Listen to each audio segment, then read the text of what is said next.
Hey guys, it is time for another monthly favorites video. I cannot believe that we are at the end of March already. Can't believe it, but I'm also kind of happy.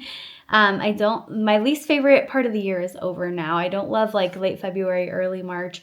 I start getting the winter blues a little bit. And we did have some good days in March too. I'm being dramatic. But anyway, I do have some favorites to share. A lot of them are like media type things, like entertainment. I try to keep my monthly favorites videos more like things that are either free or not super expensive, more like ideas or entertainment or things like that. So rather than like products and things like that, I like to share some different things. I mean, some of them might be products, but a lot of them are things that you're not gonna have to spend money on. So let's get into my March favorite. So my first favorite for March is actually a podcast, and it is currently being released. I think there are like 7 episodes out. I'm gonna actually look really quick. Yeah, looks like 7 episodes are out right now. They usually release a new episode on Sundays. But it is called Blink, and I haven't heard a ton of people talk about it, and I think it is so interesting, so fascinating. So I wanted to mention it.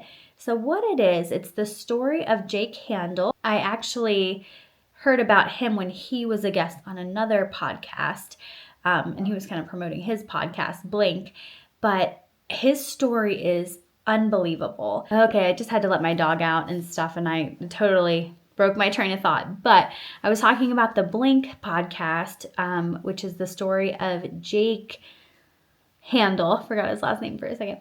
And it talks about how a long time ago he was a drug dealer. He was very addicted to drugs. And he was also like a chef. But anyway, through inhaling some of the chemicals in the drugs, supposedly, he got this horrible disease. I can't remember the exact name of the disease, but let me look at the description here. It's a terminal progressive disease that's eating away at the white matter of his brain. He only had 6 months to live. That's what the doctors told him. So he was married at the time. So he just kept progressively getting worse until eventually he couldn't speak, he couldn't walk and, move like he used to be able to. And the most horrifying thing happened, which this has always been like something that I think sounds like the worst thing that could happen to a person, or one of the worst. And he got locked-in syndrome. So basically, locked-in syndrome is when to everybody else, you appear to be like in a coma, completely asleep. And that's what happened to Jake. But you appear to be asleep. All of the doctors thought he was like almost brain dead. They thought he wasn't even there anymore, basically. His body was still alive, but they thought he wasn't even there. According to the brain scans and things that they were doing, they thought he was like completely gone mentally, basically. They thought he was just going to eventually pass away. But in reality, Jake could hear every single thing that every person said the whole time. He knew what was going on, but he couldn't so much as blink, or move on his own to let anyone know that he was still in there and he was still 100% cognitively there. He heard like nurses talking about gossip and all these crazy things that that nobody knew that he was hearing. And it's really an amazing story. One of the doctors somehow realized, I can't remember if it was his hand moving or his leg moving. He realized, I think that is like movement that he's doing on purpose, and kind of in response to what he was saying, he finally realized he's not brain dead. There's something going on in there. And the part of the story that I love is that his speech therapist, or one of the best speech therapists at this great hospital, who was really into the augmentative and alternative communication, came in to kind of assess him. And she realized too that he was there. He was hearing what they were saying and he was able to respond. And she taught him to blink. And that's why the podcast is called Blink. In response to questions and stuff, if he blinked, she taught him to blink, to say yes. And it took like a long time in these like hour-long sessions of her trying to teach him to blink, but eventually he was able to blink. And then eventually after that, he was able to use like kind of like a primitive AAC communication board type thing. And as time is going on, they're realizing like he's all there. Like he's completely cognitively there. Anyway, this is kind of a long story, but and he eventually came out of it. Now he's able to walk and talk, and he's pretty much back to normal. So it was kind of a miracle that he came through that.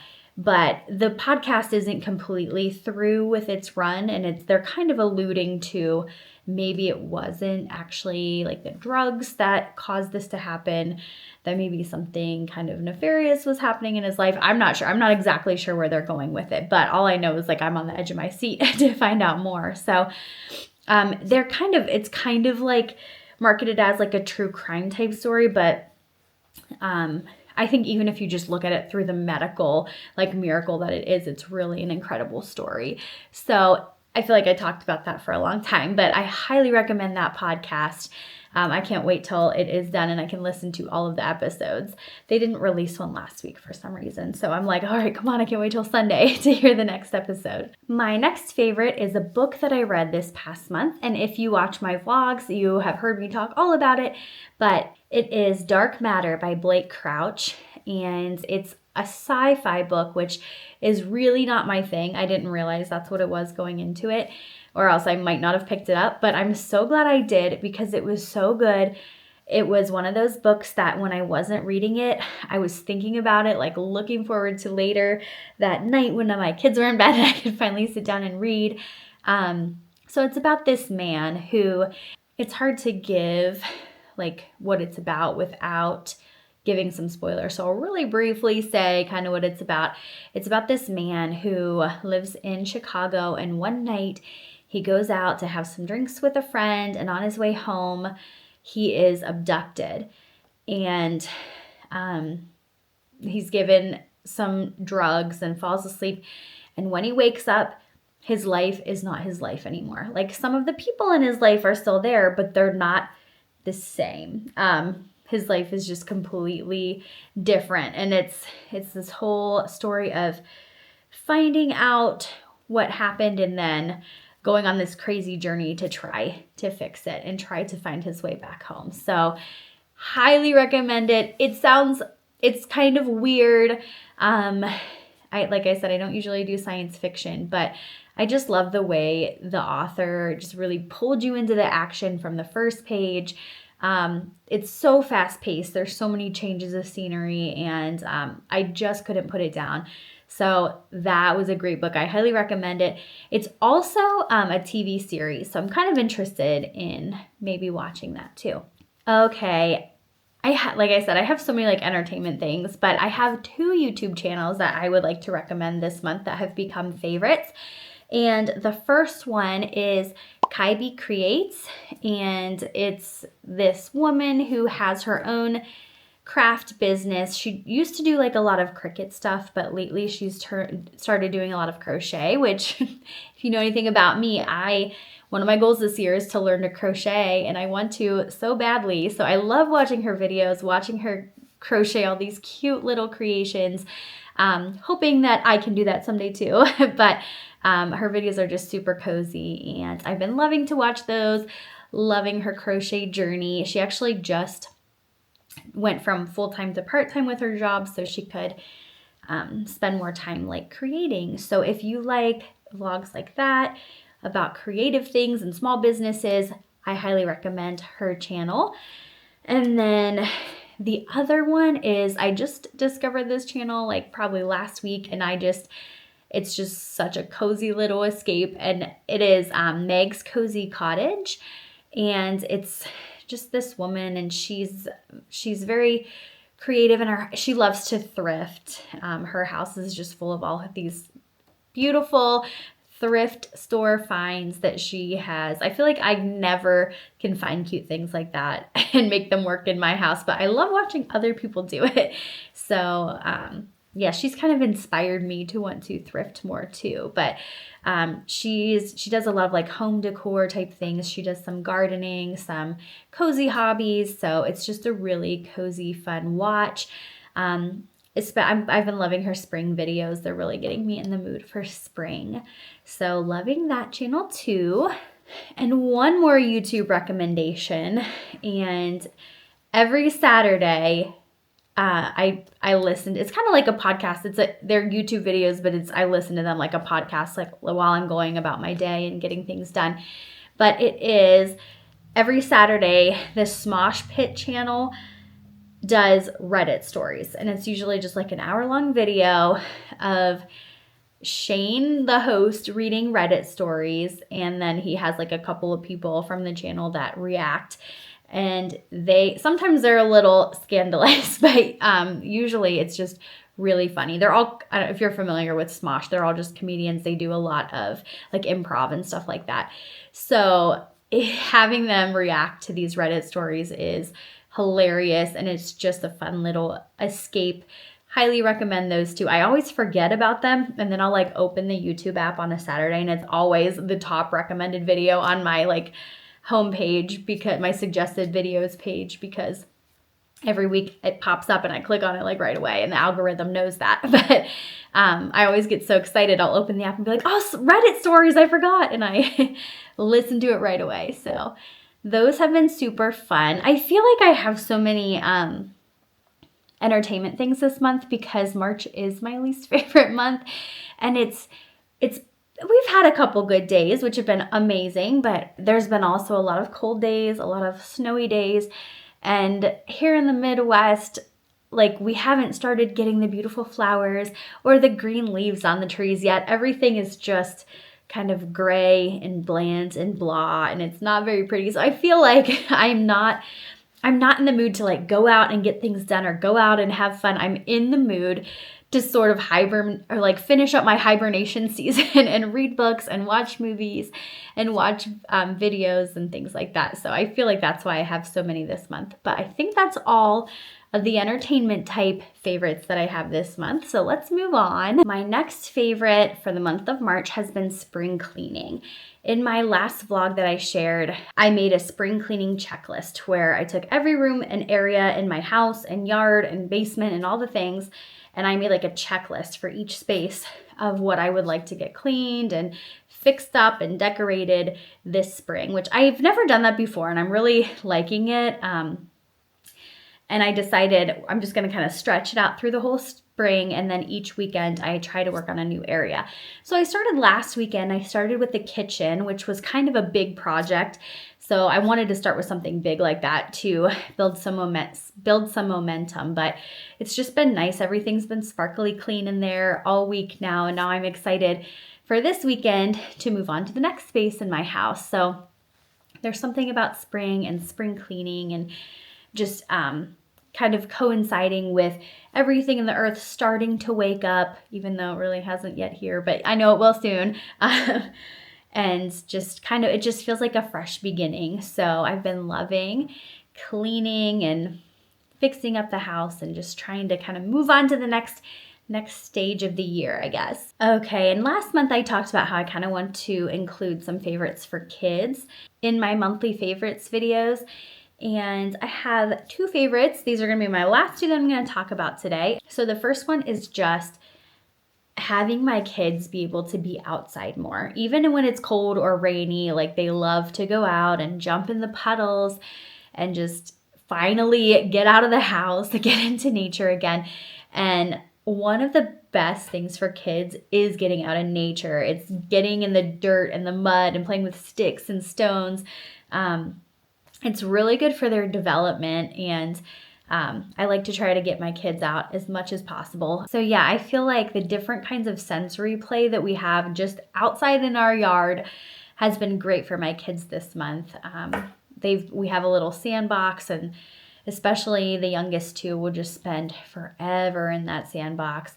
We have a water table that does like foam and bubbles and all the things, and That's been really fun for them too. And then just like I said, playing in the dirt, jumping across like the little rocks that we have in our pathway. Different things like that are just so good for kids' development. So I'm thankful for that, loving that this month. So if you have kids too, make sure you're getting outside, enjoying that fresh air, getting that vitamin D, and letting them have that rich development that can only be found in nature. And then my last favorite is also for kids, and it's kind of random, but we kind of accidentally discovered we have YouTube Music. Is that what it's called? I think so. I think it's just called YouTube Music. It's, it's like Spotify or Amazon Music or anything like that. But yeah, we pay for that each month. And one thing that I didn't realize you could access on there were these like Disney, I'm trying to think of what the actual title is. If you search like Disney story and song, I think in the search bar, you'll come up with all these, like, instead of just Disney songs, they're like Disney stories. So Emma is obsessed with Beauty and the Beast, which is my favorite Disney movie too. So I love that she loves it. But every time we have to go like run errands or whatever, she asks to listen to Beauty and the Beast. And it's like 40 minutes long. So usually it's like just enough to get us there and back. And we listen to the whole story of Beauty and the Beast. Or there's one called Mickey's Spooky Night. It's like a Halloween one, but she is obsessed with it. She wants to listen to it over and over. So honestly, I would love to buy my kids a Yoto player, or what's that other one?